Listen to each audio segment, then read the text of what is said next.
Hello and welcome to Nintendo Pals Podcast episode 94. Tonight, we're talking news we got from Summer Game Fest.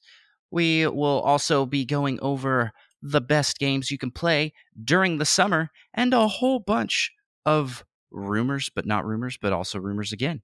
We're talking all that and more.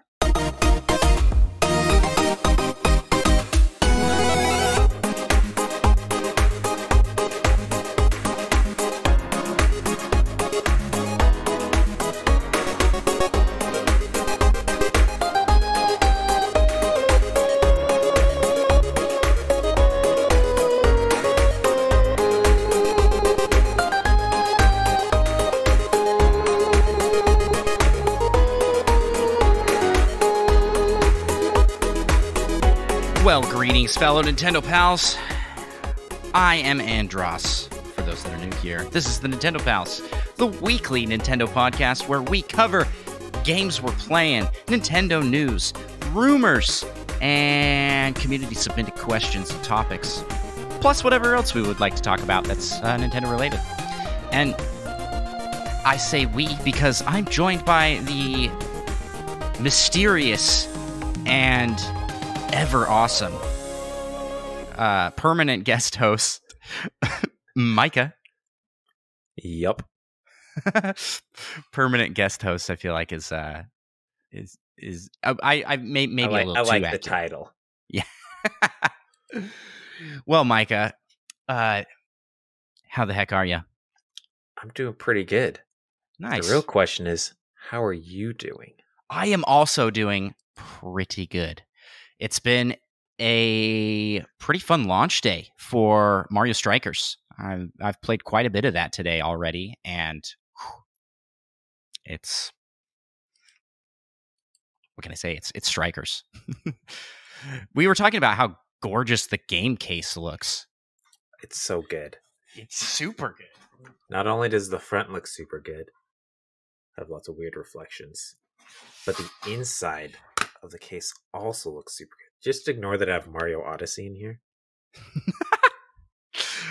Yeah, it's nice. Showing up way better on your camera. I community member and pal of ours, Dan from the Retrologic podcast, was showing he had all three games next to each other for a picture, and it looks so good. Like, the art style is so consistent and matches so nicely across the whole series. They done good with that anyway. Yeah. So,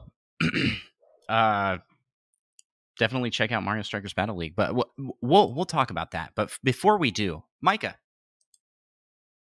what are we doing tonight? Trying to take over the world. We're gonna try to take over the world of Nintendo podcasts, and we do that through your help, listener. That is through you have all the power here, and that is the power of leaving us a 5-star review, because those 5-star reviews just help us get one step closer to taking over the world. And we got 2 new 5-star reviews this week, both anonymous, so I can't shout them out specifically, but we will express appreciation here. We got a brand new 5-star review on Apple Podcasts, bringing the total of our US Apple Podcast 5-star reviews to 49. We are so close. Someone out there, please just do us a favor. Go down there and leave us a 5-star review. I mean, even if you don't want to leave a written review, you can just drop those 5 stars. Just push us over the line. Get us over that 50 mark, and then help us get up to 100. Right? That's where we're heading next. And we also got a new anonymous review on Spotify. So thank you so much to those who have left us 5-star reviews. You can leave written 5-star reviews on Apple Podcasts, Podchaser, and Audible. And you can also leave non-written 5-star reviews on all those platforms as well. You don't have to write something if you really don't feel like writing. You don't want to say, yup, pretty good. You don't want a specific shout out, but you want to help us out. 5-star reviews. But you know what else you could do to help us out? You could join us up on Patreon, where the Nintendo Pals are making awesome stuff. I'm speaking about us in the third person now. They're making some cool stuff over there on Patreon. Yeah, I heard of those Nintendo Pals guys doing Those pretty cool things Nintendo- on Patreon. Don't go to Nintendo Pals at Patreon. Patreon.com/Nintendo Pals. Got a shout out. We got some new patrons this week. We got $2 Hero, our buddy from All In, Nintendo Podcast. We got Lil Miss 7. As you can see, Lil Miss 7 donated at the highest tier, the Pal Latinum tier. So Lil Miss 7 got their name on our wall. Mine's blurry back there. I think my fancy lens. We'll probably try and make it look a little nicer. This is a temporary name on the wall. We'll get a more permanent solution in place. Don't worry. Thank you so much for the support there on at that level in the 7. And then we also got some support from our buddy Cosmic. Cosmic is fantastic content creator out there, so check out his stuff if you haven't already. And with that, I guess, Micah, we will add those names to the Patreon Poke Rap, the Pal Rap. I don't know what it goes by many names, but it's the Poke Rap for Patreon. We'll add those names here in the coming couple weeks. I think we're updating that monthly, and but I'm kind of stalling a little bit because we need a few more names to fill out a second verse. So if you haven't already and you want your name in that shout out, which will be at the end of the episode, it's real good. Check out patreon.com/Nintendo Pals. All right, let's jump into the first segment of our show, Micah, and let's talk what you playing. Micah, what have you been playing this week? Well, I very recently played some Mario Strikers Battle League. You had a hard time finding the game. I was surprised. I did, yeah. Walmart had not received it yet. And according to online, Target also did not have it. And I first checked GameStop. I think I had it set to the wrong store or something because it showed they didn't have it. And then I looked again and they had it. So maybe they just got it late as well. But so you got finally managed to get it, yeah, from GameStop. Nice. Yeah, I think we picked up our copy from Target. Happened to be out and about there already. It's like, hey, we're here. Let's snag it. What'd you think? What are your thoughts so far? I enjoyed it. It was good. I think when I get in very stressful situations in that game, I hit random buttons and I cannot do what I'm trying to do very hard. Oh, you know it. I do the same thing. You see those that play where I was passing like 40 times in rapid succession. But your timing of the passes was perfect, so they're all like really powerful passes and things. Yeah. Oh, that was bad. And then I did end up scoring on that one, and everybody's like, "What just happened?" It was like, like make that shot. Yeah. Well, they're expecting another pass. That was probably really great for the audio only listeners. They don't see my hand waving like a madman. Yeah, it's super. Yeah, that was super fun. Yeah, there are a couple times where I was trying to stop someone's hyper strike, and I really thought I was mashing that tackle button real hard, but apparently I wasn't, and I would just stand there and watch them. Yeah. I also had another situation where I was just trying to. I had actually just failed my hyper smash, but it stunned Boom Boom. So I was trying to just kick it into the open goal, and I think I ended up dodging on accident multiple times, and I just dodged my way into the goal. So apparently you can just walk into the goal to score if Boom Boom's not there to stop you. Yeah, that was pretty funny. There were so many moments that were just so extremely hype. And I feel like the game's just going to be really like high octane playing through the online. Also, if you're listening out there, you got this game and you are looking for a club to join, check out the Nintendo Pals Club. We got links to it in our Discord. You should be able to find it by just searching Nintendo Pals. We're looking for people to join, and it lets you have up to 20 people, but there's also 2 of us. So if we need to, we'll split into 2 parties. There was some discourse on Discord about that. Like, are we going to be hashtag Team Andros or hashtag Team Micah? Or hashtag Team Ocarina of Time doesn't hold up that well. That one of the I did. suggestions. Yeah, that was a suggestion. Not even my suggestion, too. Not a thing. That was a nice moment. Not a thing that we will be doing. We will not be competing with each other, but we will be two teams working together to conquer all other clubs. That's what would happen. There are a lot of podcasts out there that are forming their own Nintendo podcasts that are forming their own Nintendo clubs, and our pal Drew over at the House of Mario threw down the gauntlet. I mean, he threw down the gauntlet at every podcast. He's like, you might want to join. Nintendo Dads. You might want to join Carpool Gaming. You might want to join the Nintendo Pals. We were in that list. And he's like, but we're here. We're playing champions here at the House of Mario. Well, guess what, House of Mario? We're coming for you. The Nintendo Pals are coming for you. We are going to win. I don't know exactly how that works. I don't know how the clubs work yet, but we're going to win. Don't you worry. So come join. We'll win at least one match in all of our playing, at least. Yeah. So Mario Strikers. Anything else you want to shout out for that? No, it's just good. It seems like if you were good, you could have has a high skill ceiling, because you can do like free passes and things. So like pick a spot to shoot it to. I didn't even try and do that at any moment in our games. So you can like try and kick it around people. You didn't? I was doing that. Really? I'm already diving into the advanced techniques. Yeah, nice. There's like also like the things with the timing. You can time perfect passes and stuff. The timing of the passes is very hard in game because it's so fast paced. But yeah, doing those lob passes is very, very helpful. I like doing a lob pass to like a perfect shot out of that. Mm-hmm. I don't think I've scored one yet, but it's very stylish. I'll get my thoughts on it as well. I agree. I feel like the online worked really well. We didn't have a whole lot of stuttering or lag. You had a bit of lag, but everybody else that was playing, my internet's been struggling for a bit, so everybody else that was playing was having no problems with that. The animations in this game are the best I've seen in any Mario game ever. They like hands down. There's no question. They just like went so hard on the animation. I guess maybe it's comparable to something like Luigi's Mansion 3, not mansions. Luigi's 3 mansions. Like this is next level games, I guess. They just know how to animate Mario characters to be very, very like have so much personality.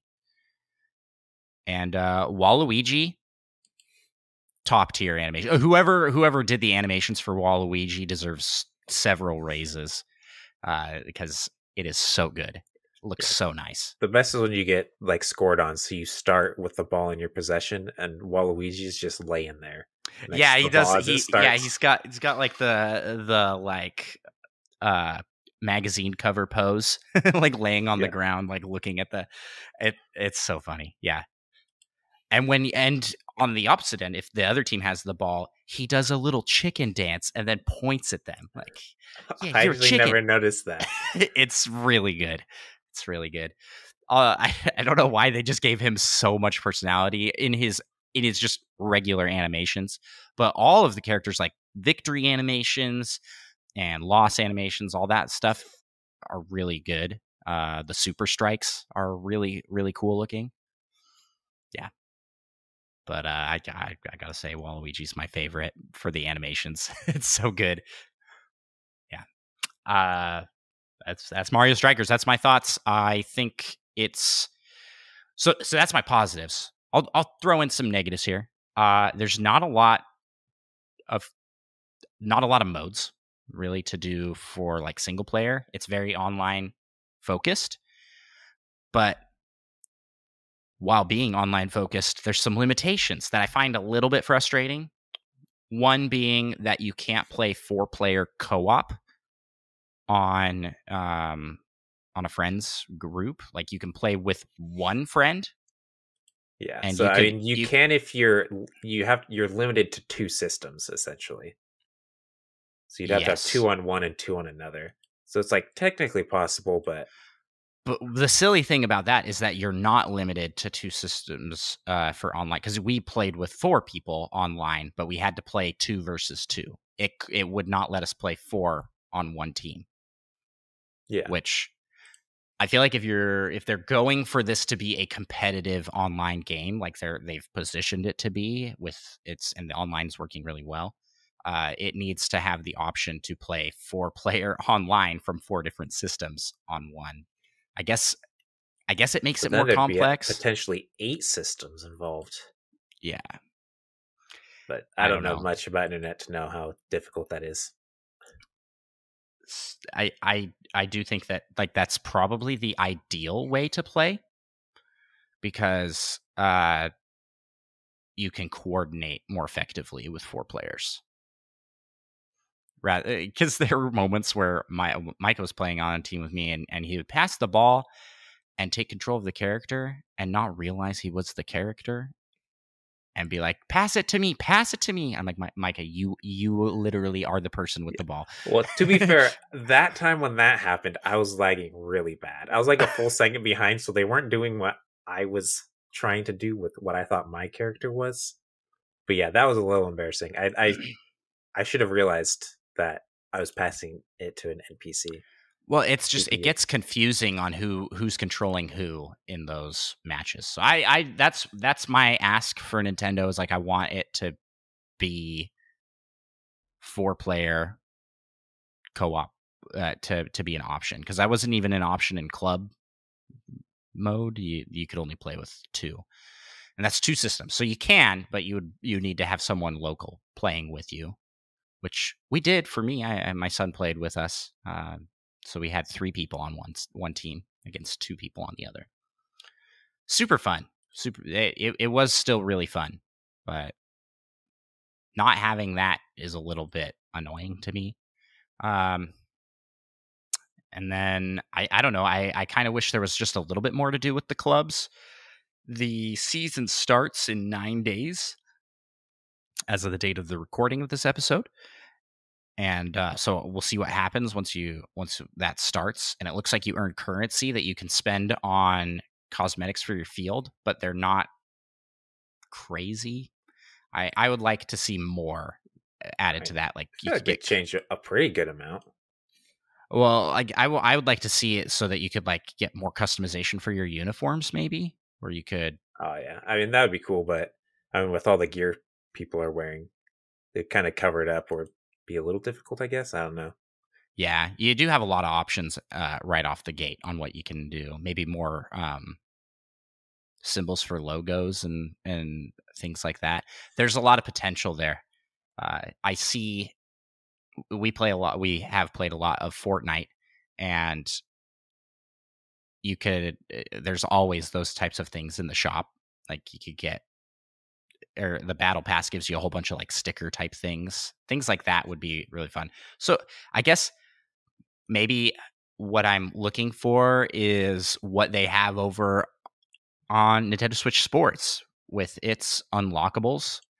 There's just a lot of customization you can give to your characters and to your thing, or something like Rocket League, where it's like, oh, you can have a different goal animation that happens when you score, different banner for your character, and things like that. I think there's really high potential there, but they haven't tapped it yet. Maybe they will. Maybe it'll be added. Anything else you want to highlight you've been playing, Micah? Well, we played some Mario Odyssey. Did some racing, which was pretty good. Did some speed running, man. Oh yeah, and then it ended like most of our time ended up being in the Snow Kingdom on that one free running Koopa course. Yeah, which you were able to get sub 15 seconds on that, which is crazy impressive. I was so close. I did get down to 15 from where we started. Remember hitting all the second barriers that we hit, and it was just, we were addicted. We thought under 16 was really good, or it was under 17. We got into the 16. We're like, this is incredible, and then found a new technique. Yeah, and then Cosmic came in and gave us all the sweet tips that we needed to know. Seriously. that was so much fun, and I definitely want to go back and like do a whole bunch more of those Koopa free running speed runs. I think So you didn't try it some more after we ended? No, it was so late when we ended. I was like, I gotta, I'm out. And, I know you kind of mentioned you were thinking of trying again off stream to get under that 15 seconds. You think you're going to actually try? We'll see. We'll see where time permits. Strikers kind of has come onto the scene, and so might be taking my weekend away. Any game time I have this weekend. But we also did Dark Side of the Moon and Darker Side of the Moon, which is a lot of fun. Yeah, no, I feel like at least the Dark Side of the Moon went better than expected. Considering I didn't we didn't realize you didn't get healed at all. Seemed like we were extra aggressive the first time through, and then we died. But then the second run, you made it like all the way on 1 health, which was pretty impressive. Yeah. After I died on the first boss, the second attempt ended up going a lot better. They fortunately give you 1 health right before the final boss, which I needed, or else I would have died. I was on track to catch up and keep up with you, and then just got absolutely destroyed by, I don't even remember which brutal it is. The tall one with his sneaky spike in his hat. Yeah, he was pulling out his hat as I was jumping on it, and as I was about to jump on it, a spike appeared on top of it. Like right when you started your ground pound, it seemed like oh, what? Yeah, it was such unfortunate. It was such unfortunate timing. I was really sad. But Micah won those races, so I might be the bingo king, the speedrun bingo king, but Micah in a straight speed run of get from here to here, Micah's the winner. That's for sure. When there's no chests involved, I'm incredible. Yeah, and I think it just goes to show that Micah's dedication to beat me can be used as a superpower to overcome everything. Exactly. So there you go. Well, for me, I also played those 2 games, but I also played some Fortnite. I got back into Fortnite because just when I think I'm out, this season's battle pass pulled me right back in. I was like, Darth Vader? Indiana Jones? I probably will play this season.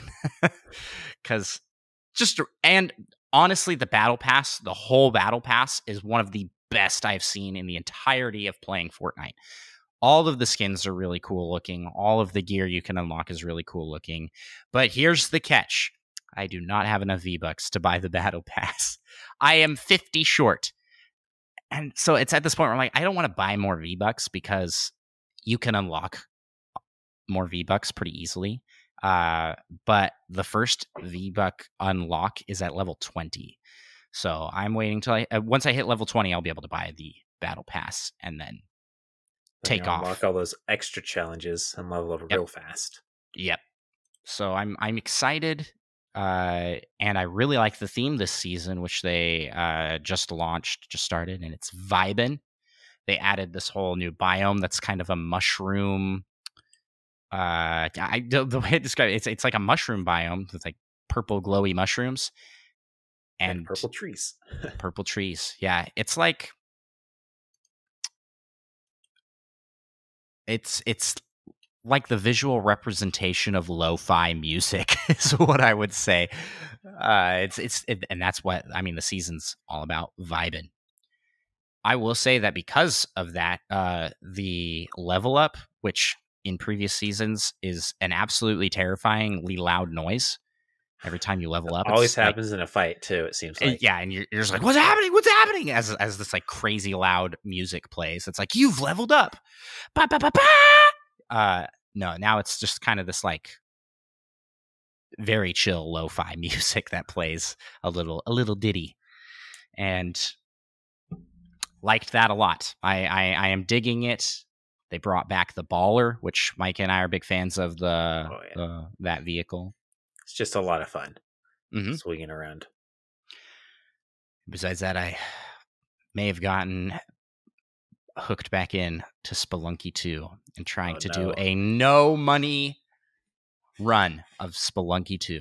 Collect no money. It's very hard. Well, also winning, because I mean, it would be easy to collect no money and just die as fast as possible. Yeah. Yep. You gotta just in finish case the game. anyone was confused. Finish the game with no money, and yeah. Besides that, that's I didn't play too much. Might be missing some small stuff here and there.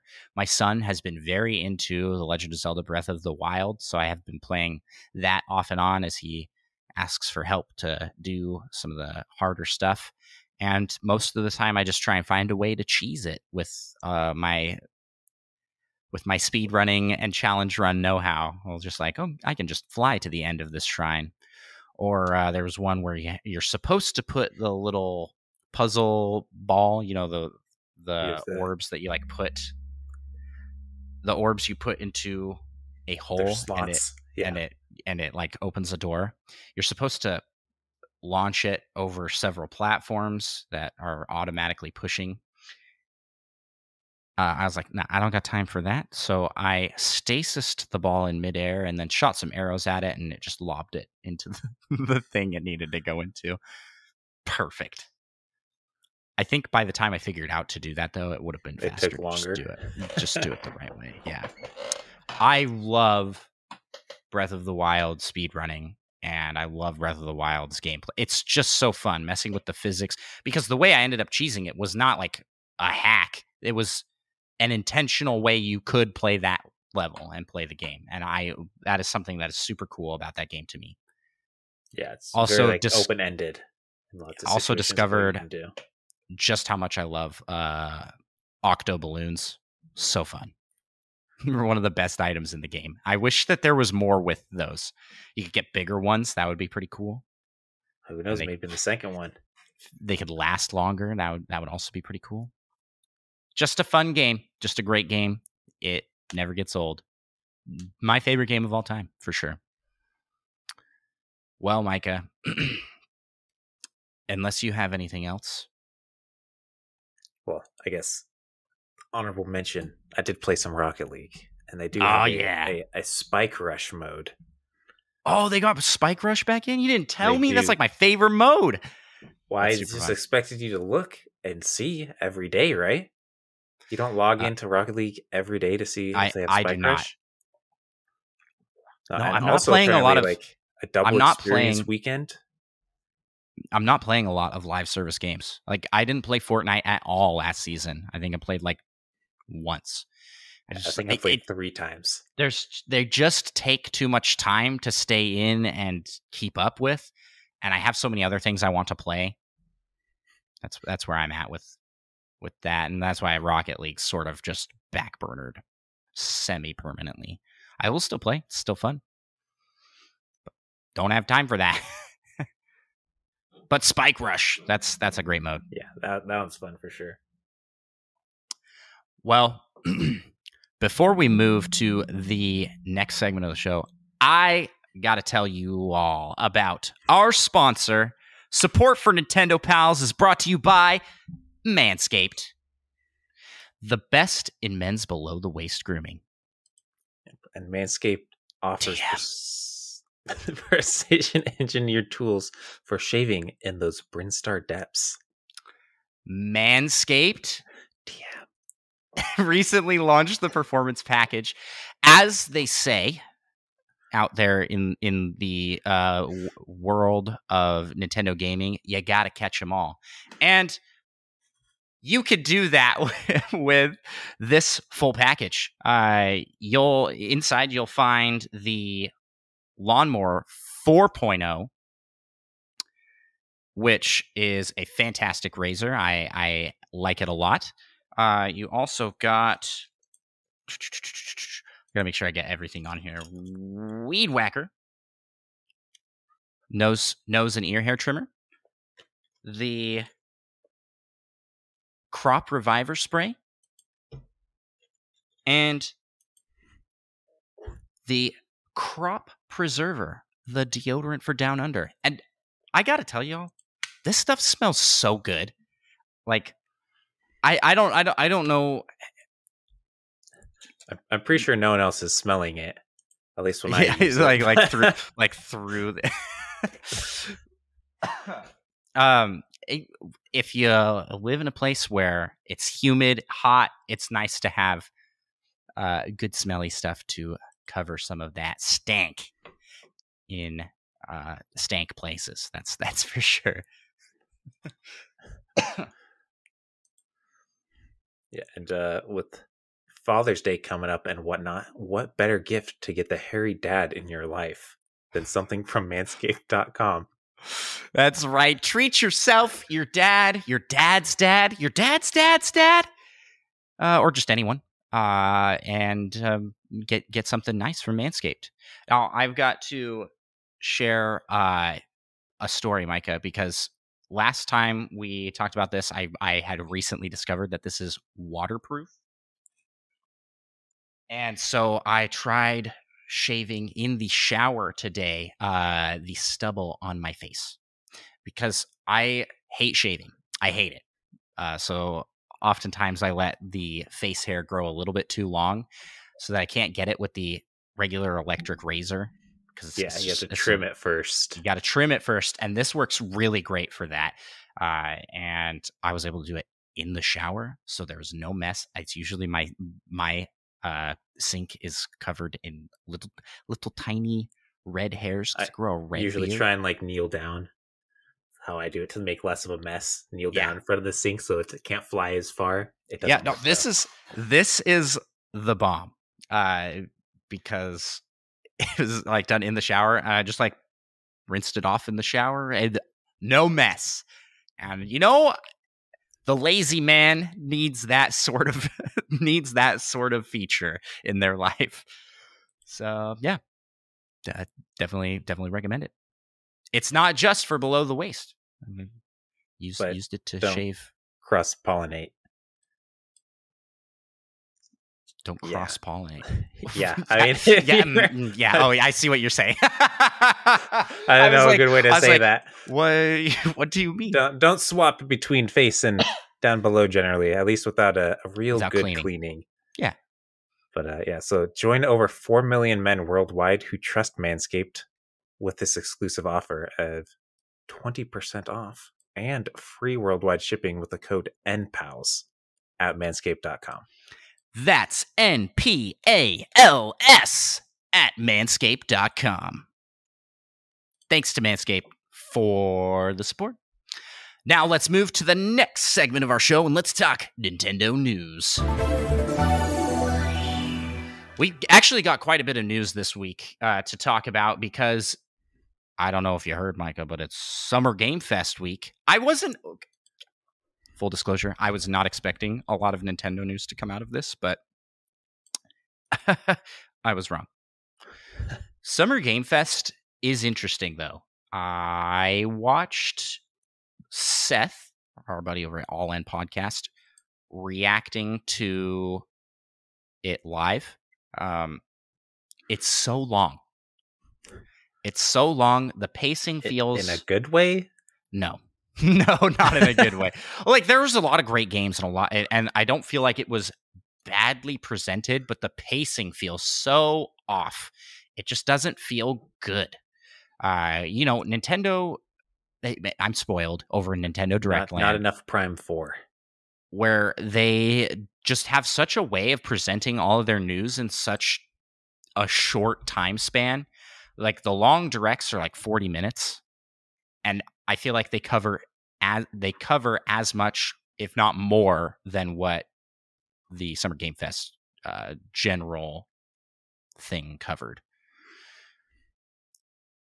But I digress. I was just saying they could pace it a little bit faster. Let's pick up the speed here. At least everything's condensed a little bit more. Day of the Devs was also really great. All the games I was seeing on that were like, I was like, this is better than the Summer Game Fest presentation that just happened before it. And it was way more indie focused. But I'm getting ahead of myself. First off, we had a Sonic Central presentation with some Sonic news. They showed off new gameplay for Sonic Frontiers, along with tons of other like mobile games and different Sonic projects going on. They got the Prime TV show. What is that called? Is it just called Sonic Prime? I think so. And that's on not Netflix, on, I believe. That's not on Amazon Prime. That's on Netflix. Yeah, which is real weird. Missed opportunity. It also has nothing to do with Metroid Prime. Yeah. Which I thought maybe, just maybe. I mean, but if you add Prime to the end of something, it typically is better. Like Optimus? Metroid Prime. Yep. Yeah. It's just a cool thing to add at the end of something. So check out next week for Nintendo Pals Prime podcast. Yeah. What did you think of the, well, I guess really all there is to talk about that is Nintendo focused is the new gameplay for Frontiers. What did you think of that? Yeah, I mean, I thought it looked pretty good. I feel like a lot of people were like, this is terrible. And I was like, for Sonic, this looks really good. It's a low bar. I mean, it didn't really show much. It was kind of sparse in the world and running around and whatnot, but it definitely to me seemed like there's some potential here that they could potentially hit. But it seems like everything online was negative. It kind of surprised me a little. I may be in the negative camp a little bit here. I didn't think it looked bad, but I do feel like it looked a bit unpolished. Like, he gets hit and loses his rings. Classic Sonic move. The rings were completely static images that just like fell off of him. I'm like, that doesn't look right. It looks, especially by comparison. Yeah, I don't know what I was trying. Juxtaposed with the hyper-realistic world that he is in. It also feels weird that playing a Sonic game that just is in this like super hyper-realistic open world. Yeah, it's like everything seems to look real good to me. Yeah, yes. Which does seem kind of odd with Sonic being a little more cartoony.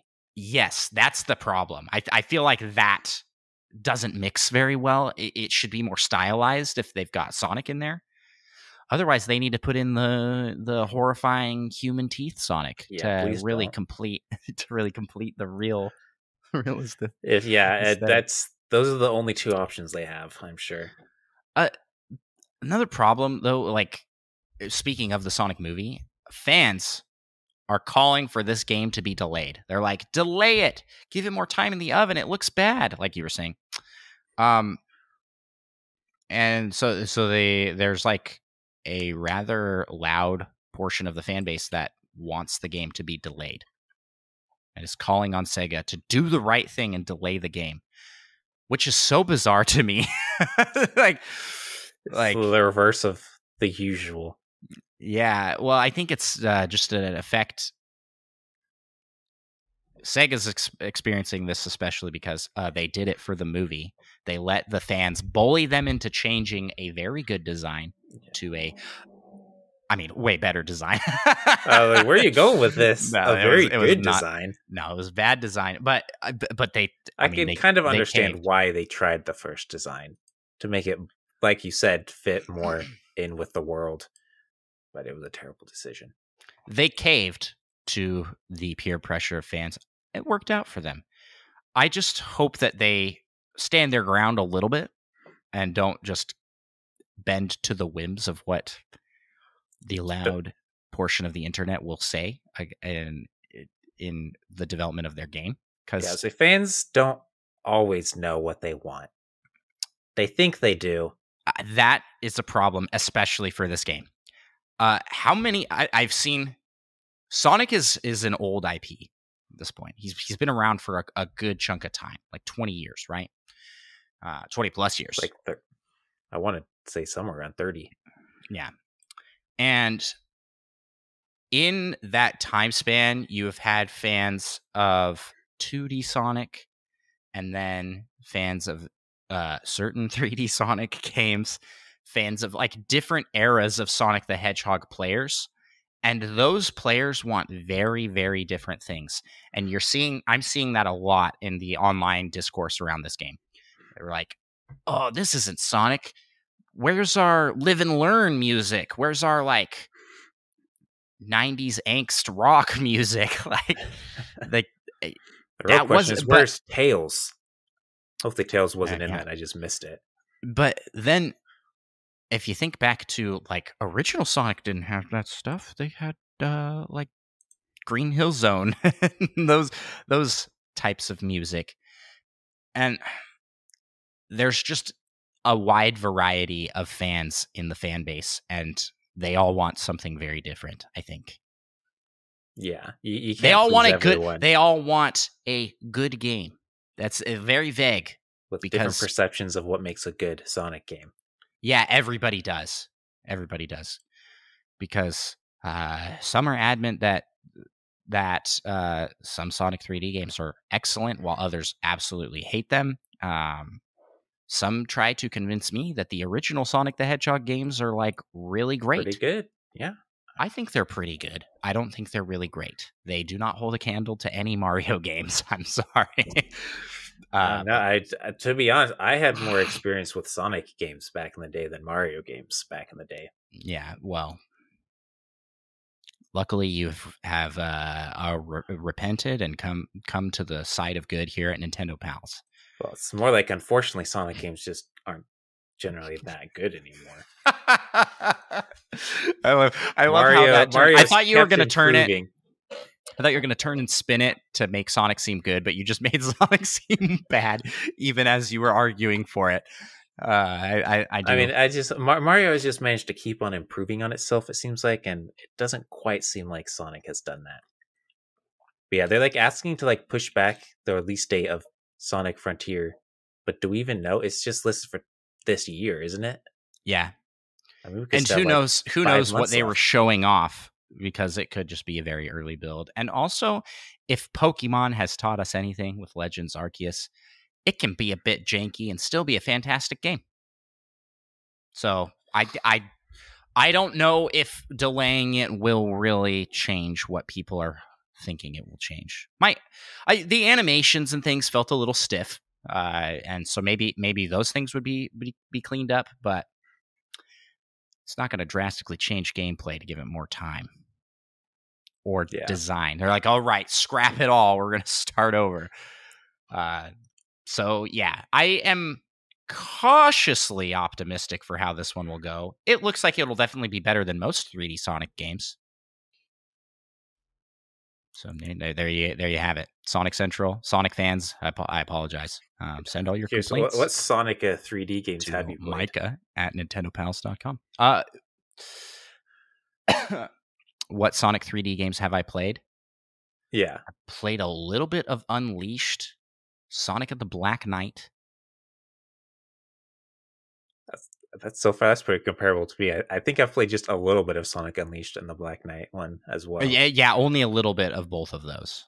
I think I owned one of them, actually. I was like, I played it once, I believe. And I don't know. I just not a Sonic guy, I guess. Sonic Adventures or Sonic Adventure. I don't remember if there's an S or not. I remember really enjoying that one, but it seems like a lot of people don't like that one. Yeah, I've seen a lot of support for that one. People are like, let's make another Sonic Adventures game. I think maybe it was just back in the day. I was like, oh man, this game's awesome. The people I knew in person were like, that game's terrible. Like, excuse me? It helps that I was like 10 or something at the time. So my tastes maybe weren't quite as refined. What makes a game good? I'll take this next news item, or do you want to take this next? If you insist, you can take it. Okay, just because it's a quick one here. Capcom presentation, the Capcom Presents is set for June 13th. So check it out. Hopefully we'll have some cool stuff announced. I think we'll probably see. I'm gonna really make a fool of myself right here. Capcom's developing Street Fighter, right? Yes. I'm like, I'm very confident in my yes there. I'm just yeah. That's a Capcom game. I'm so dumb. Okay, I was like, I feel like I should know. They do a lot of fighting games, but they should be showing off some new Street Fighter stuff. And they do support a lot of games on Switch, so maybe we'll see some Switch news there. I'll let you take this next one. Oh yeah, the Xenoblade Chronicles 3 Special Edition happened pre-order, and according to a lot of people, especially in our community, it was a disaster. It was a mess. It was so bad. I'm so glad that I was not that I am not a Xenoblade guy. Whew, thank goodness, dodged a bullet there. Otherwise, I would have dealt with this nightmare. Oh my gosh, I can't believe how bad this was. But at the same time, I can believe it. I think that surprised. I think a lot of us saw it coming. Yeah, so it's just unfortunate that some people were just waiting hours on the site to try and get their pre-order and just couldn't. Because the site... So I guess we should explain what happened here. The site for North America, this is the North America Nintendo of America website, completely crashed once that went live. Like, it was just not working. People could sometimes add the thing into the cart, but then couldn't do checkout. I mean, it was... It just was not ready for the stress that was people coming and pre-ordering Xenoblade Chronicles, because that was the only place you could get the special edition. I saw some dialogue around it that was like, you can... I could understand why they were doing it through their website instead of going through retailers like normal, because they switched the date to be earlier, pretty last minute. So they're like, all right, well, I guess we'll have to do this ourselves. And it just... Yeah, but I believe they have mentioned they will have more stock in the future for this. Yeah, I'm going to read their tweets here. So first tweet went up was, pre-purchase for Xenoblade Chronicles 3 Special Edition is now live. Use the link below to pre-order at My Nintendo Store.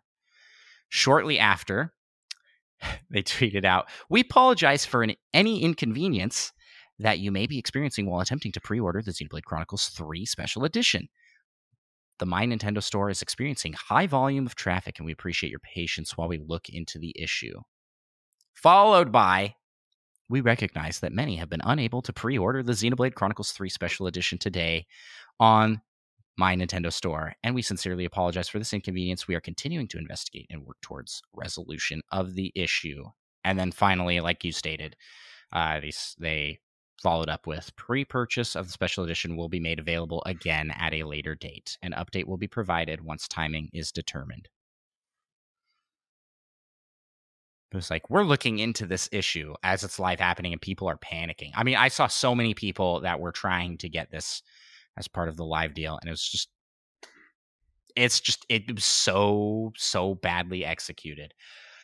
Monkey Thunder, who's here in chat, was just like, yeah, this still makes me angry. But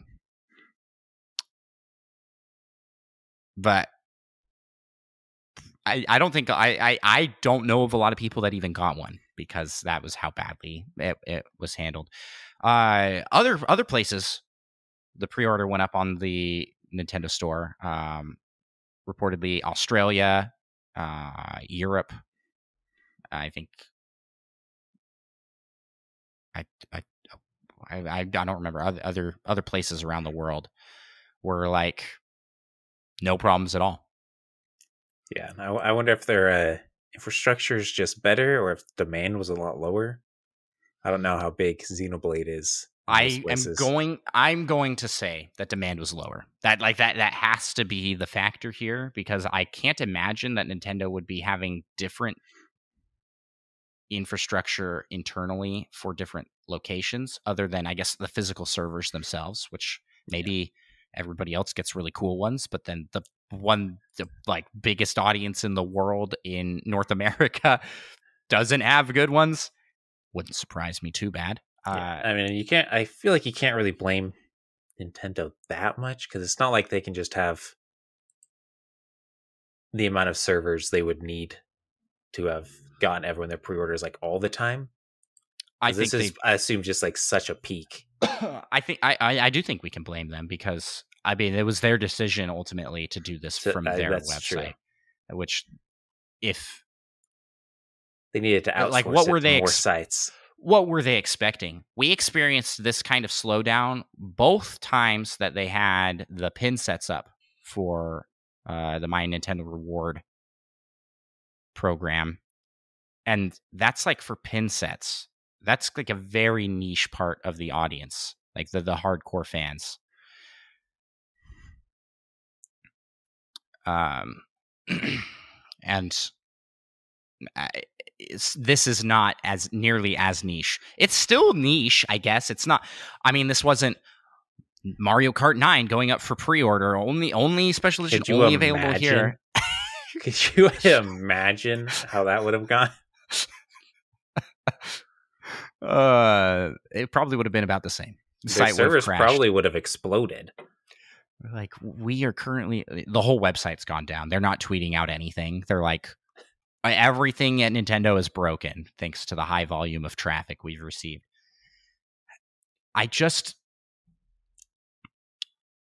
This is so disappointing to me, but it is a problem. So to your point, this is a problem that is being experienced across the board. This isn't a Nintendo exclusive problem, because special editions ordering through retailers and just any sort of exclusive stock item have been absolutely terrible the last couple of years. Just so bad. And it's always a nightmare. This was more so than normal because it wasn't available through a wide variety of websites dispersing the traffic. But even still, there's people out there already posting scalped prices for this thing. Like $600 for the special edition. Like, get out of here. Those people all need to I think we talked about this on a previous episode. The death penalty. Yeah, that was exactly the solution. The first thing we jumped to last time this happened. I mean, it's a bit extreme, but seriously, people, stop it. Like, scalping on special editions, not okay. Not okay. It's these people that are like watching these things like hawks and buying a bazillion copies to be strategically shipped so that they can scalp them. It's just wrong. It's not okay. But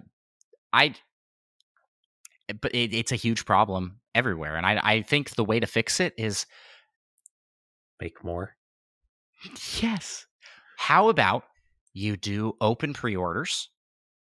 You get you get the amount of pre-orders that you have. You produce at least that much of the special edition, and then send them out to the people that open pre-order. Because the people that were coming on here to do the pre-order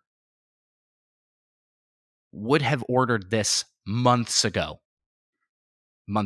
Like, when they announced that this game was coming out, if they put up here you can sign up to be on the pre-order list, and that gives you an idea as a company of how much stock to produce, and then you produce more than that and make it all available. Like, this should not be a problem. There shouldn't be, the pre-order shouldn't be on an existing number, in my opinion. But it just makes it that much more exclusive. Yeah, that's not a good thing. That is not a good thing with these special editions are being bought by the hardcore fans, and these hardcore fans want the special edition. They don't want to pay a scalper's price for this, and that money doesn't go to Nintendo. That money doesn't go to the retailer. That money goes to some schmuck on Facebook that just needs to go away. Like, I just don't think that this. I don't think this should be a problem, but it is a problem, and it needs to be fixed. And it comes from Nintendo. Nintendo needs to make the effort to do that better. Be better, Nintendo. Come on. All right, that's my rant on that. But it is not an exclusive. I want to preface. This is not exclusive problem to Nintendo. Retailers and production groups around the world right now are struggling. Production is hard to do, but like there is stuff that can be done behind the scenes that just isn't being done. Because even if you have that open pre-order for the special edition and you don't have that much produced, then you've got your A group and your B group. A group gets it here. B group will have to wait till the next production is done. Or so on group until there's enough out there. But there should be a guarantee that if you pre-ordered it, you'll be able to get it. Right? I just don't feel like that's that crazy of a thing to request. Sorry for my rant there, Micah. It's okay. You're like, what do you think about it? Like, do you have a solution you'd propose? Well, I think going back just to death penalty, and then there won't be as many scalpers. Plus, it's not like you'd have to death penalty every scalper. I think eventually people will just be like, maybe it's not worth it. so but I guess it's like, I understand the temptation. I guess they're just like, yeah, I'll order this game and then sell it for way more, easy money. But it's kind of terrible. Yeah. Well, let's move on to some happier news. Happier news being Summer Game Fest. We had 2 games that are coming to the Nintendo Switch get dates, and those dates are soon. June 16th, we'll see the launch of Neon White. I don't know if you remember that. It was announced previously was it in an indie showcase or a direct? I think it was in a regular direct. I don't remember which. A card-based shooting game, fast-paced action shooting game. And you run faster in water. Just a little tip for you. Oh. Yeah, so that one's coming June 16th. It looks really good, looks really fun. The developers did like a little montage of creators, and Seth was in the montage. He kicked it off. Just like, because he's really hyped for that game. I am also very hyped for that game. Neon White, if you guys are listening, we would love to review Neon White for the Nintendo Switch. It's a fantastic looking game. Next up, we got the announcement of Teenage Mutant Ninja Turtles Shredder's Revenge. Finally got a date, and it is also June 16th. And guess what? Casey Jones is going to be a playable character. It took them so long to announce it, but they had like everyone else. So it seemed like they couldn't not have Casey Jones. To have Casey Jones, right? They literally announced it the week before they launched the game. And you know what else was announced as part of this? 6-player co-op, which I think is going to be awesome. I am very excited for this game. Hopefully it's online as well. Yeah. Yes. I don't know if 6-player will be online, but definitely I think so. I don't know why it wouldn't be. In this stage of my life, it'd be difficult. Even if I pick up the game, I might actually not. But it would be difficult for me to find 5 other people to play with. Yeah. But I'm sure it would be great for the people that can.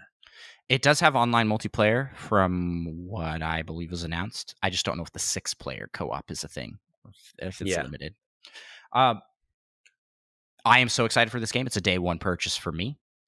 The special edition for it looks really cool. It was a little pricey, so probably won't be picking that up. I'll probably just get a digital copy. And the Nintendo Pals Discord community is the most hype for this game I have seen out of anyone online. So if you're looking for people to play TMNT with, I didn't finish that sentence. I had a weird pause there. TMNT players will be in the Nintendo Pals Discord. Links to that are in the description of the episode. Yeah, I am so pumped. So pumped. Yeah, I can't think of any other of this kind of beat 'em up games that have 6-player co-op. Seems like most games, they just go up to like 4. Mm-hmm. So that is really cool. Yeah, the Turtles in Time arcade had 4, but the Super Nintendo only had 2-player because there's only 2 controller ports. So I'm excited for this. It's going to be very reminiscent of the arcade games. That's all I can say about it. There was also, I didn't add this to the notes, but there were a ton of indie games showcased in Day of the Devs. We'll break that list down more as we get more info on what's coming to Switch versus what isn't. and I'm sure we'll see more news coming through the Summer Game Fest announcements. But maybe we'll see even more than that through some sort of Nintendo Direct type thing. I don't know. Why don't we explore what we have found this week in the rumor mill?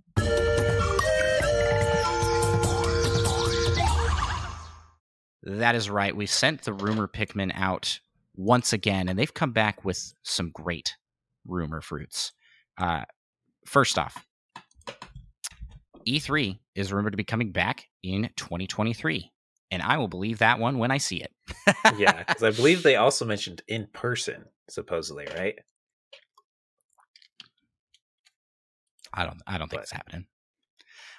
They can't get their act together. They are not putting budget or anything towards like the planning committee that is going well enough in advance to make it happen.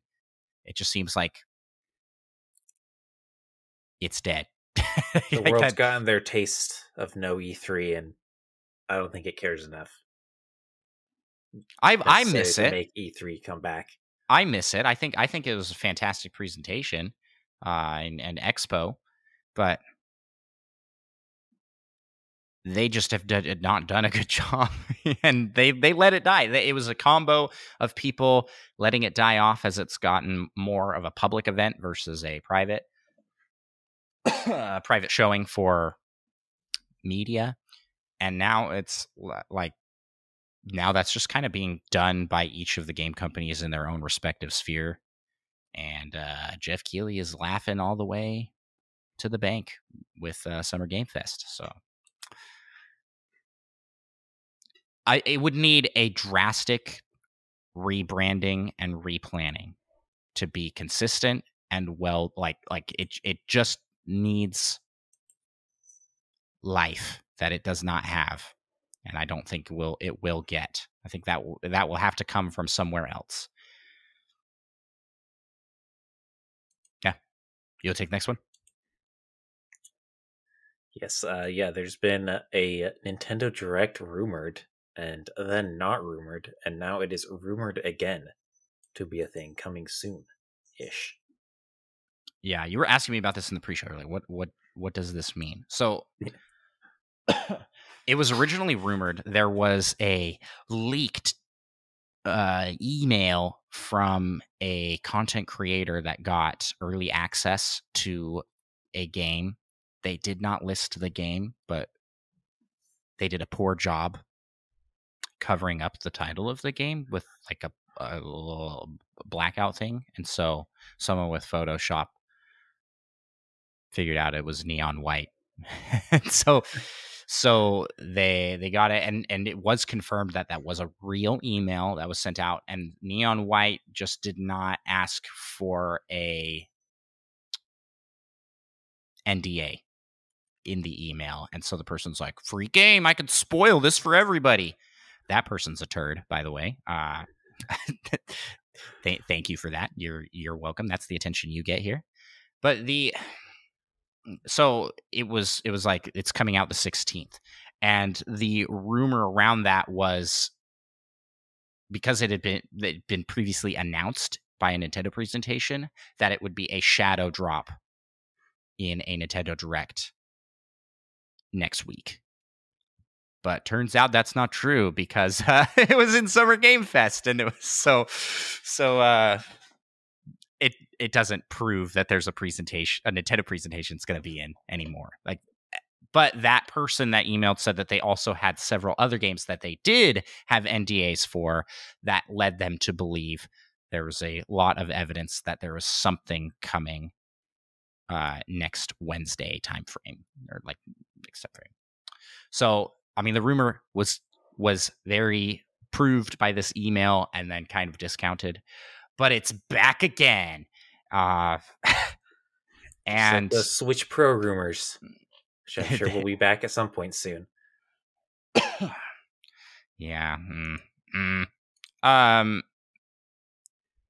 A game called Humankind, which was announced as coming to consoles yesterday during Summer Game Fest, was announced for all consoles except for the Nintendo Switch.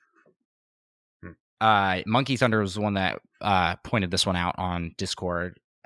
Said that he initially thought that maybe the Switch wasn't powerful enough, but it looks like the game was actually rated by the ESRB and is coming to the Nintendo Switch. So why wouldn't they announce it at Summer Game Fest if they announced it for all consoles? Could it be that there is a direct in which it will be showcased, and that is where they will announce that it's coming to Switch? That just seems like a weird business decision, though. It's like, we're not going to tell them yet, because we're going to tell them later.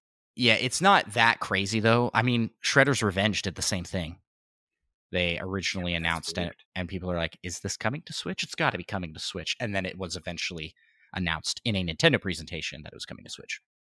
I guess. It just seems weird to me, because, I mean, not everyone's going to watch both of those presentations. Well, I wonder if Nintendo pays something or has some deal with these teams to have, like, we want our place to be where it's announced that it's coming on our platform. Yeah, some sort of I can see that exclusivity clause type deal thing. Yeah, you're right. It's a weird decision, but I could see it being something behind the scenes like that. Nice. So yeah, Micah, do you think? Well, we actually have a question about this. So why don't we just head to the community corner? Oh, I hit the wrong bumper. Hold on, everybody.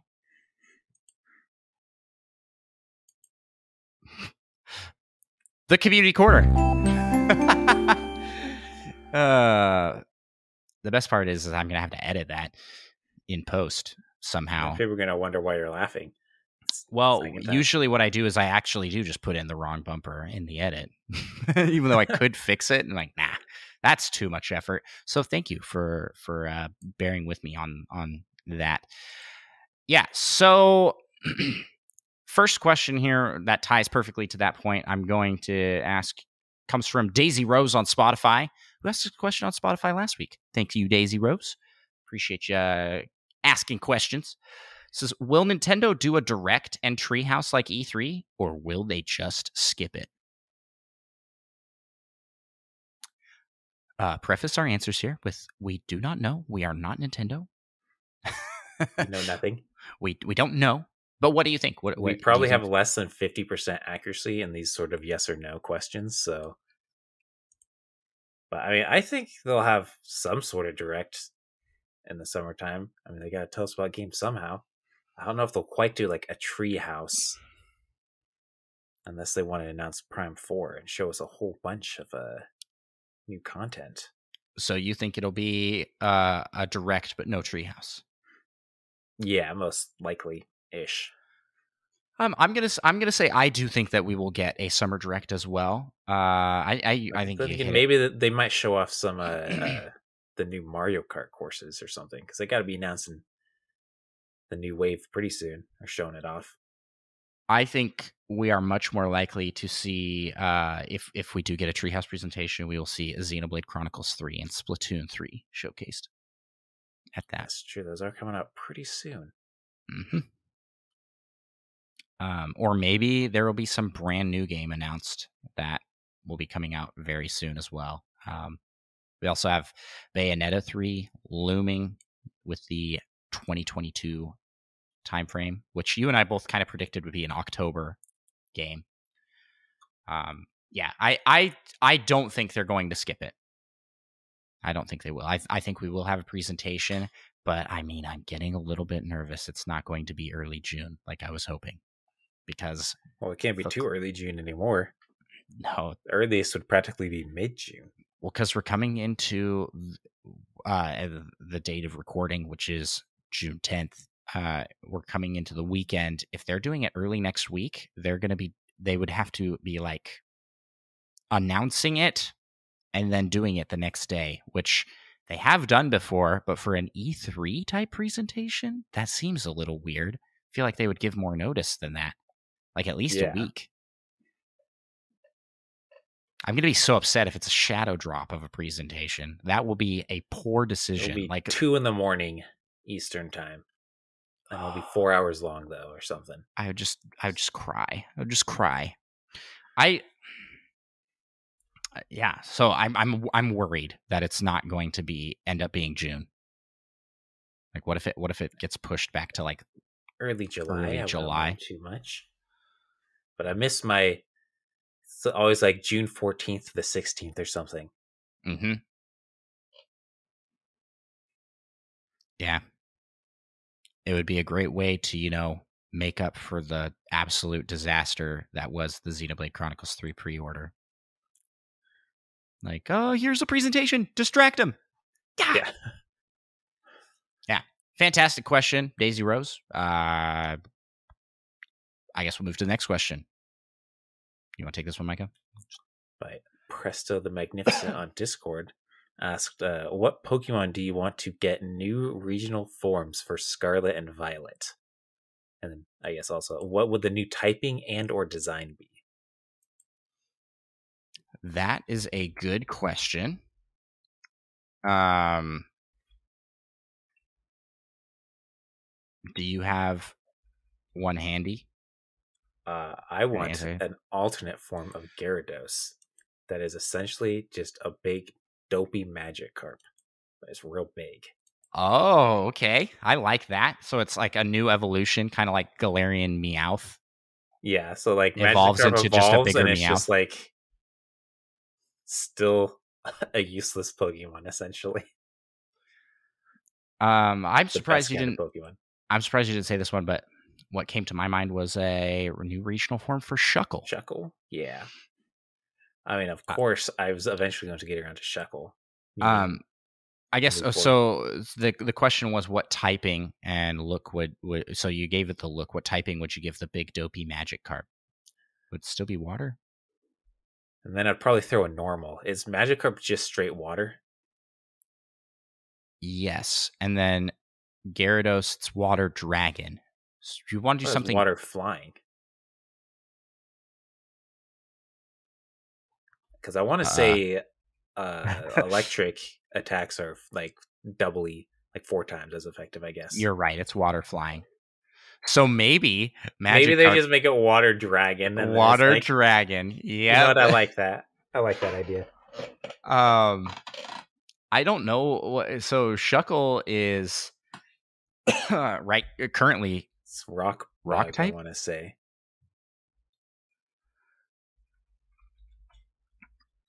I don't have an idea for what the regional form would look like, but it fits in with like a future theme.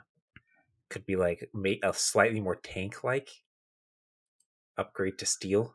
Oh, okay. So it's like Bug Steel instead of Bug Rock. Yeah. Typing's not that good though. Like that's not that good of a Pokemon typing. Fire would be very bad. I don't fire remember would typings be off the top of my head that horrible. Well. That would be horrible for fire Pokemon.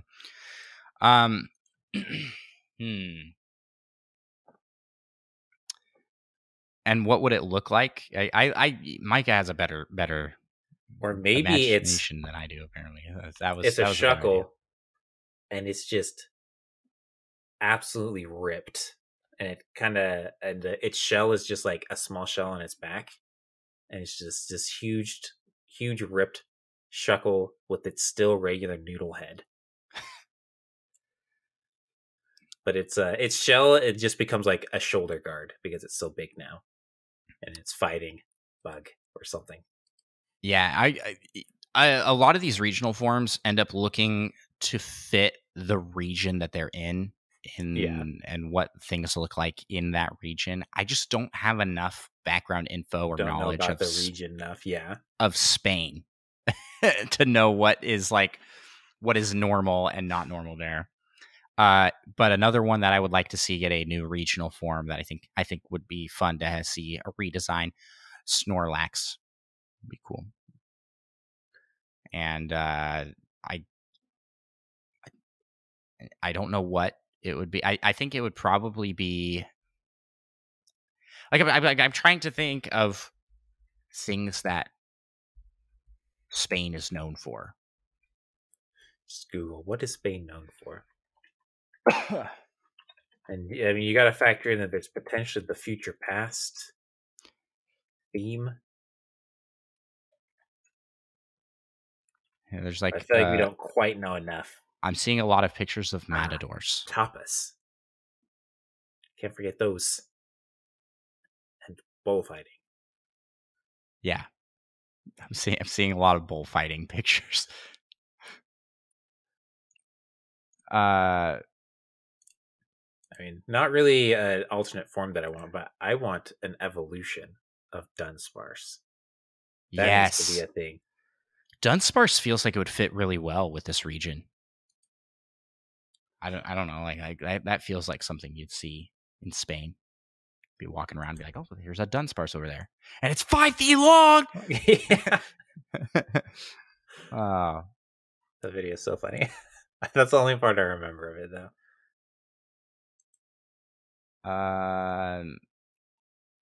Yeah, I don't have a good idea for a redesign of Snorlax.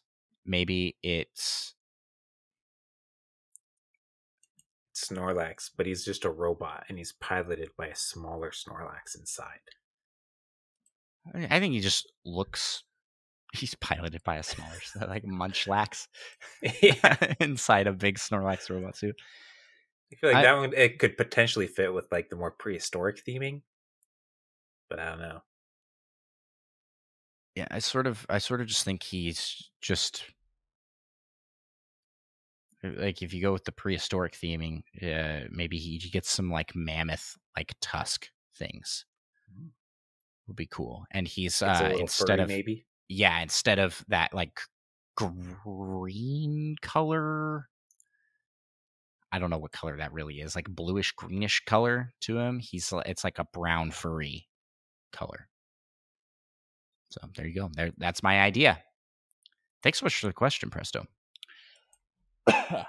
Next question here. We got a couple questions from Parbran, who updated their Apple Podcast review as they tend to do. That's where they ask their questions.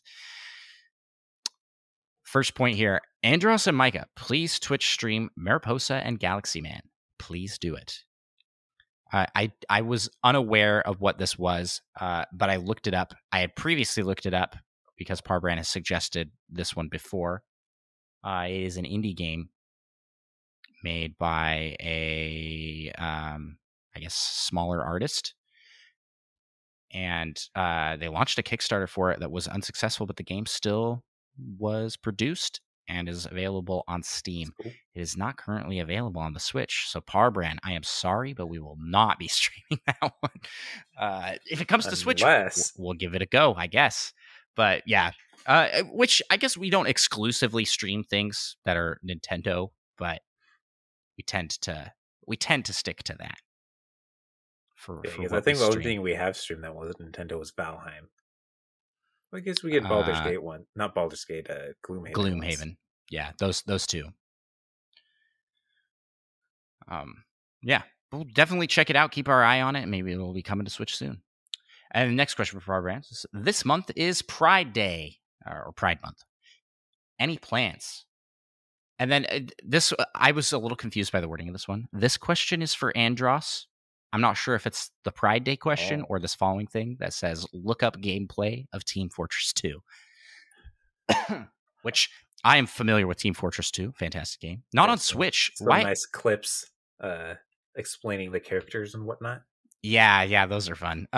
Team Fortress 2, why isn't that on Switch? Why didn't they bring that to Switch? I feel like that would be a fun one to port over. Yeah.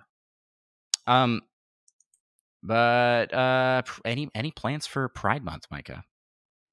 Not particularly. Yeah, I don't make plans for anything.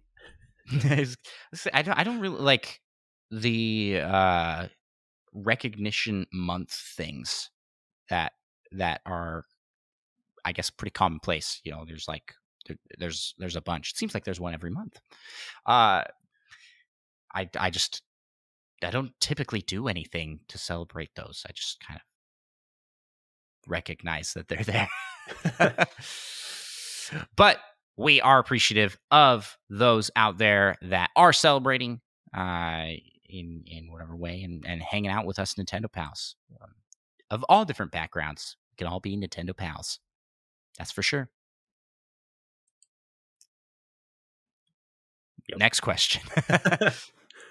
Chris HL94 on Twitter asks thoughts on Switch controller support being added for the iOS 16.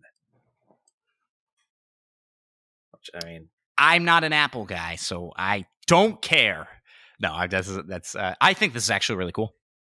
Yeah, I was like, that's really cool. I'm not going to use that at all, as far as I can think of. But yeah, if you jump in on Apple Arcade, though, you could use your Switch Pro controller or Joy-Cons to play those games, which a lot of Apple Arcade games, a lot of games that are on the Switch, indie games, started on Apple Arcade, and they were exclusive there for a while before coming to Switch. So there's good games over there. Mm-hmm. Maybe worth looking into if you have an iPhone or device that supports iOS 16. Yeah, I think it's pretty cool. It seems like it takes a while for Nintendo to get added on support on these things. Like, it was like the last one to be added on Steam. Yeah. Well, yeah, it seems like, well, I mean, with like the Wii and the Wii U, they had more unique controllers. Mm-hmm. So I feel like that probably didn't help. Right. So everyone would just get different controllers from their other consoles of choice.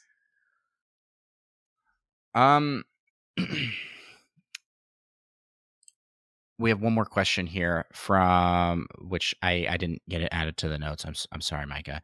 But a question from Presto. What is your favorite Nintendo song and or soundtrack? And I feel like we just answered this in our AMA. I think we answered like our favorite soundtracks. We talked about Nintendo music there. Yeah. So if you check out our, what was that, episode 92? Was the special, the anniversary special. Oh yeah, we have answers there, but let's give it again, which will probably be different this time because I feel like we'll just think of different. Yeah, my thoughts change all the time. My favorite Nintendo song, hands down, is Zora's Domain. Breath of the Wild, or Yep. I'll play a sample of it here so that people can listen to it. I mean, that's pretty good, I suppose. I actually can't think of it, what it sounds like off the top of my head, but I do that with a lot of songs, so I gotta hear it first to remind myself. I just really like chill music. This is a very chill soundtrack. I love I don't know, it's just like something you can relax to, something I can always have going in the background. I feel like Breath of the Wild soundtrack in general, I think we both, that I do remember, we both answered Breath of the Wild as like maybe our favorite soundtrack of all time. This has like a lot of good things, especially with Cass. But so, maybe we'll pick a different soundtrack this time. So our second favorite. But this is definitely my favorite song. I just it captures the essence of Zora's Domain perfectly to me, which is just this sort of like underwater, like a watery grotto, you know, like somewhere where what it looks like in Zora's Domain in every game. This is what I picture, and it's got this sort of magical sense to it that just hits the chords just right for me. Yeah, I guess one of my favorites, definitely a good old Metroid Prime. Yeah, I'll pull that music one. Is just so fitting for like an alien world.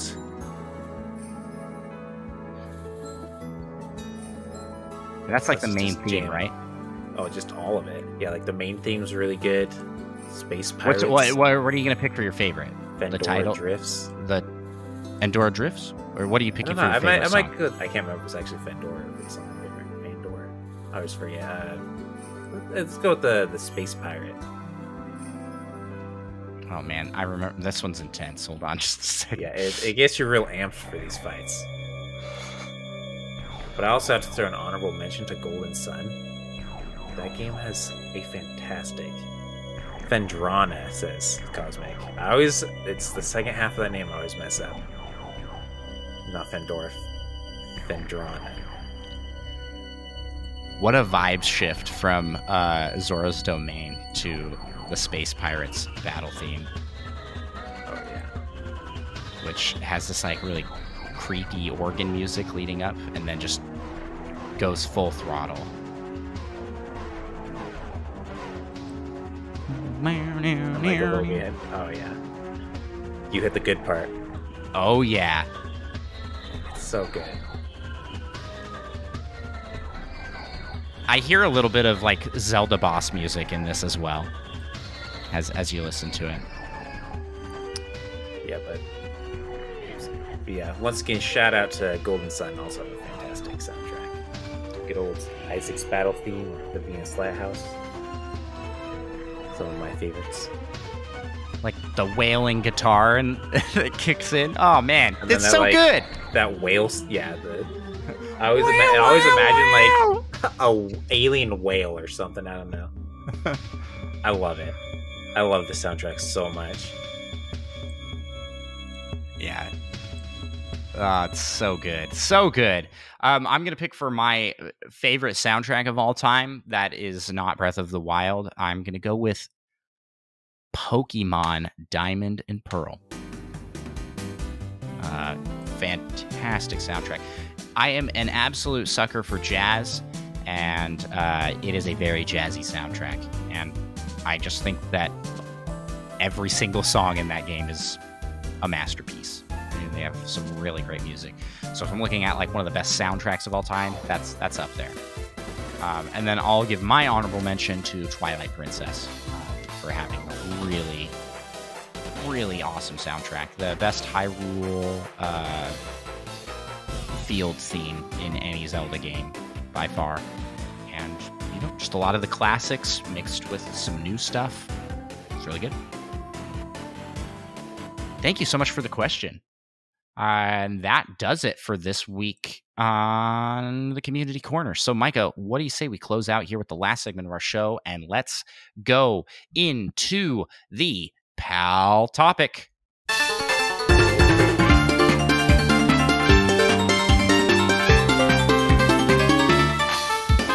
And in this week's PAL topic, we're talking summer games.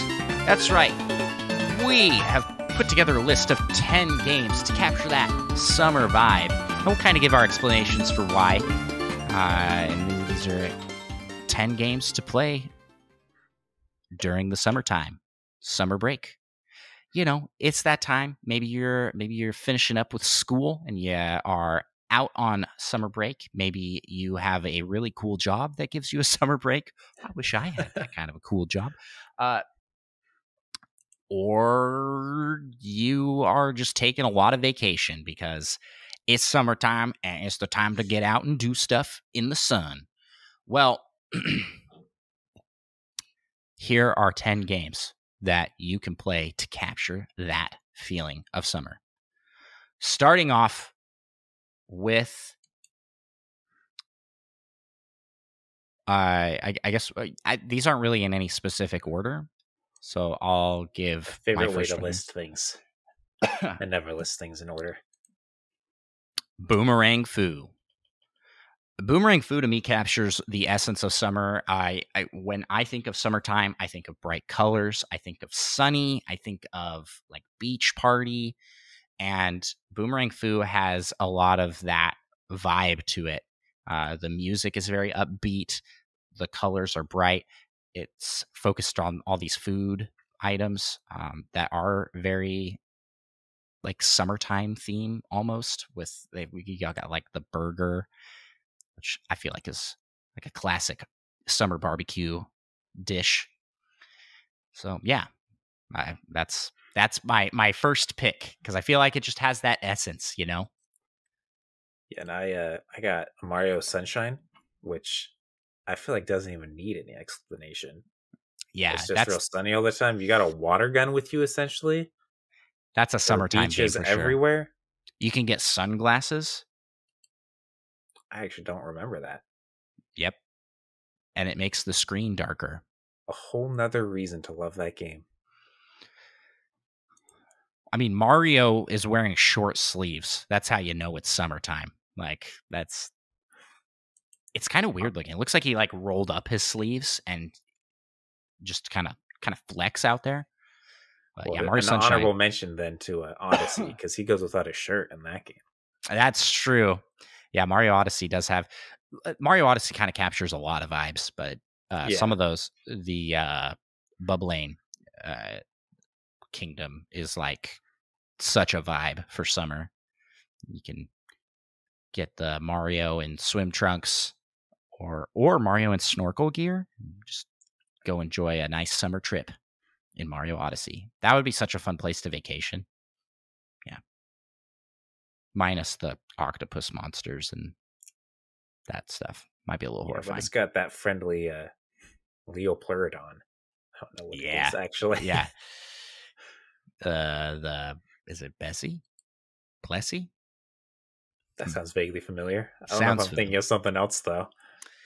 Plessy sounds right to me. Yeah, I don't remember. Yep, Plessy.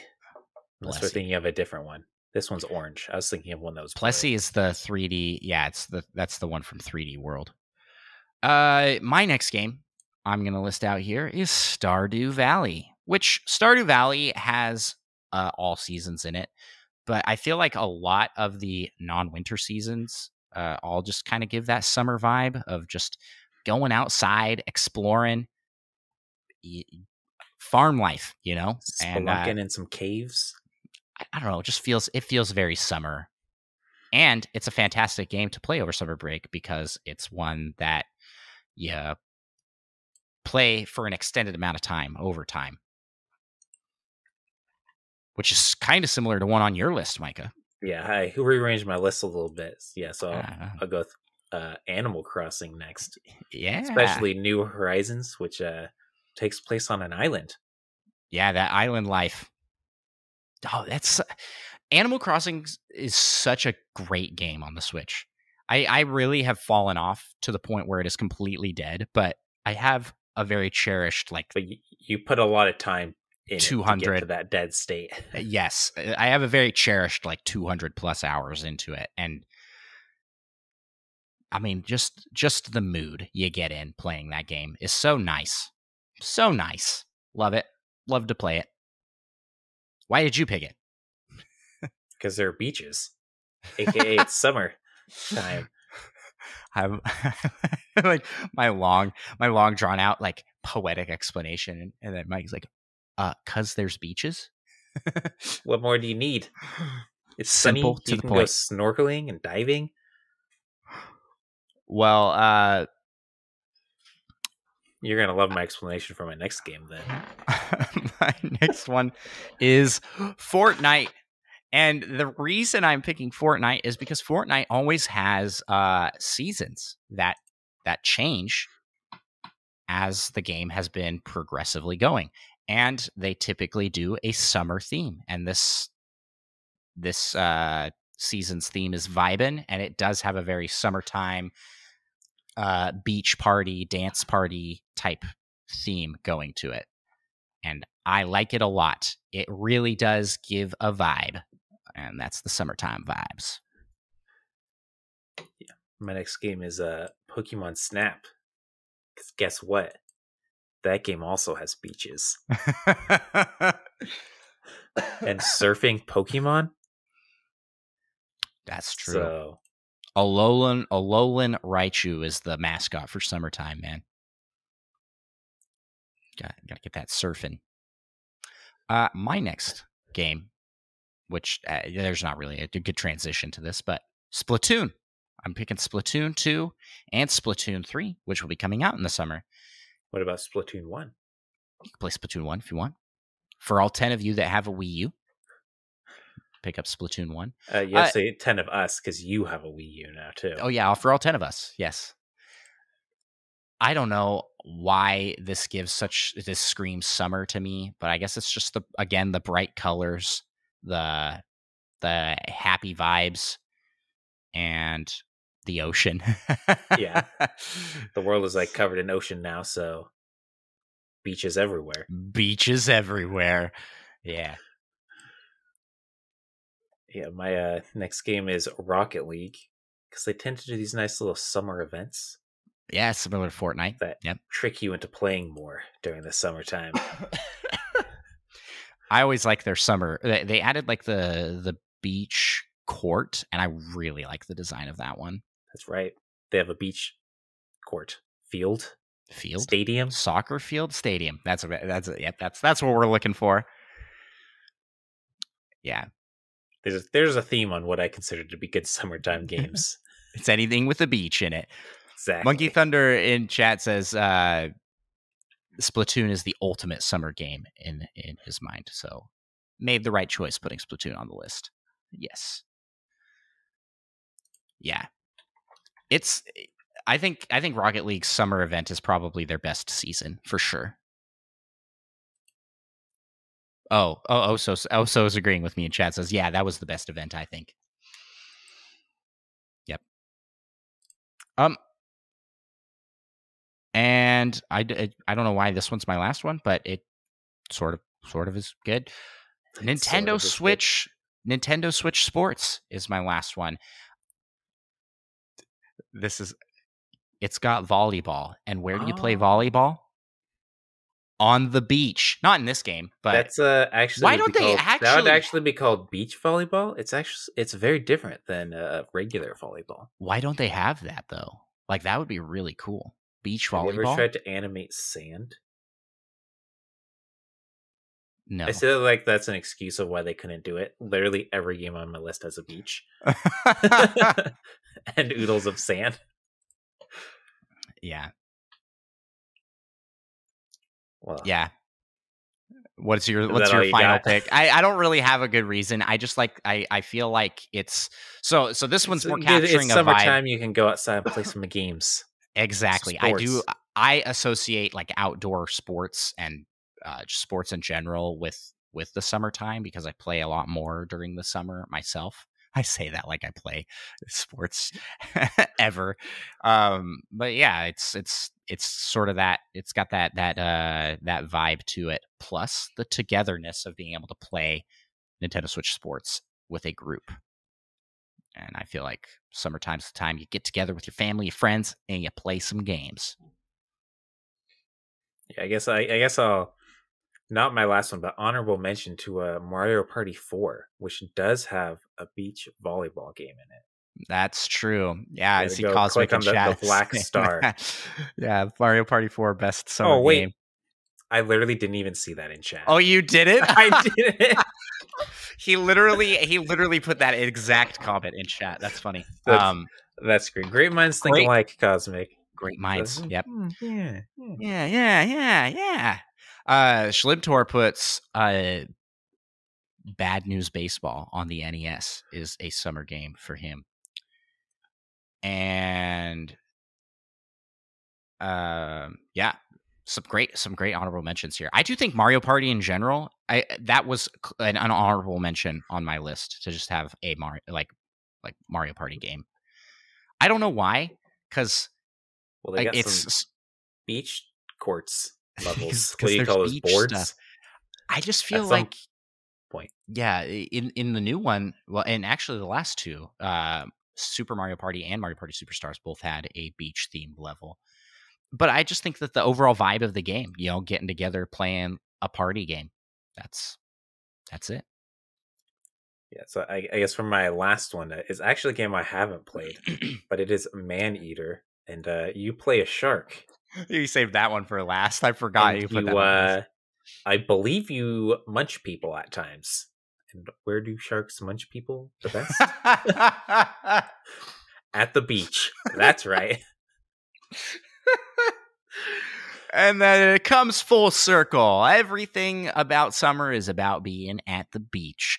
And, you know, I was about to say, like, hey, you could take your Nintendo Switch to the beach. That seems like a terrible idea, actually. Yeah, I don't know about that. Sand mixed with electronics?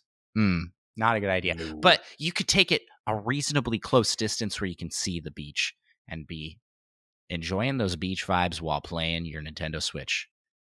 That sounds like a fun time. So if you're wanting to get into a summertime mood, check out any of the games we've talked about here. It's a great time. Except maybe not Mario Sunshine.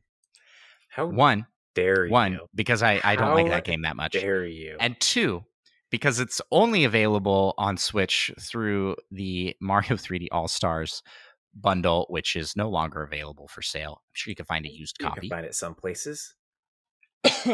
But yeah, that's that.